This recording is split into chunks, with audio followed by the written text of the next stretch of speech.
Good morning. How y'all doing out there? What's going on? What's up? The video gonna be about I got a chance to listen to Prince's Welcome to America, and I alluded to it in the Jim and Lewis post that I did. I did a volume 1, and I said it was a snooze fest, and I stand by what I said. Prince was one of the most productive, prolific artists, one of the most important artists of the last century, and definitely one of the most important live acts. Problem for me with Prince is that, like quite a few people that I know, and I'm only speaking for myself, after 87, pretty much, the records weren't the same, the studio weren't the same, but the live was where it was at. The thing is that, and I said the last, pardon me, the last 30 years of his career, I thought he was really very hit and a lot of miss with the direction. He tried a lot of everything, and it just didn't quite jive. When I hear this particular record, it's the typical nods to Sly and the Family Stone, T Rex, nods to some past issues, nod to Curtis Mayfield, nod to Gil Scott Heron, with the title track and some of his social commentary. The thing is with Prince, it was always about what I call central liberalism, being very liberal in his approach. He was one of the few artists that was able to blur the lines racially, sexually, spiritually. That's what gave him an edge back in the day.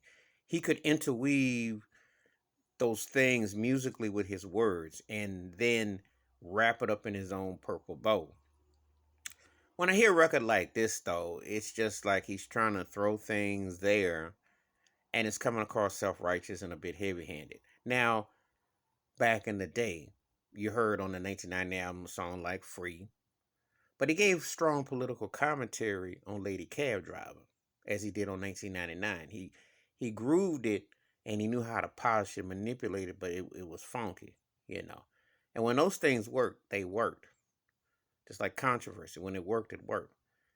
But the spoken intro, trying to, that's just not my cup of tea with that, and it didn't do much for me. And I just thought a lot of these songs felt like third rate Prince work. It's kind of like when you passed your pull date. And a lot of times there was a reason why he was shuffling albums in newspapers and trying to get records out.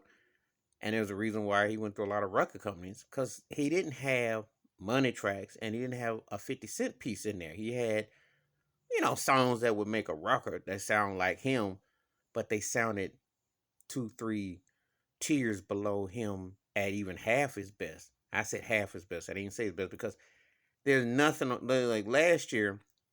The Sign of the Times box set came out, and even though there was some things on there that could have been, you could have kept back.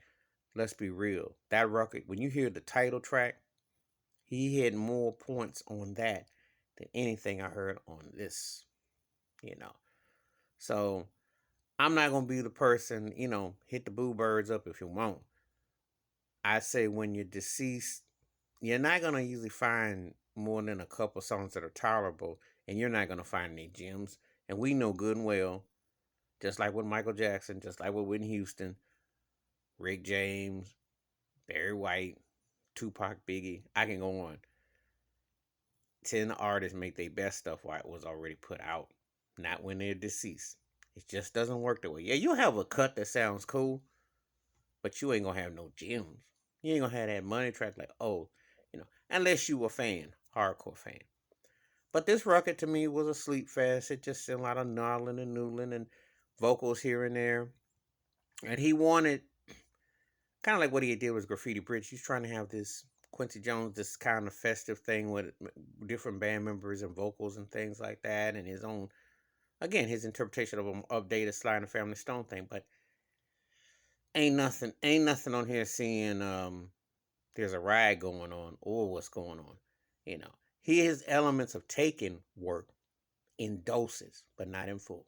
Pardon me. But please hit the like, the subscribe, welcome thoughts and comments, and I do respond. Thank you. Wash your hands, keep your mind clear, watch out for another. And I chose to remember Prince albums from back in the day that I thought was tight. I ain't heard nothing yet that's come out of his vault that I said, oh yeah, that ride was him at his prime and his peak. I just haven't. Now the live stuff, I'll always keep an eye on that. That's just me. I'm out.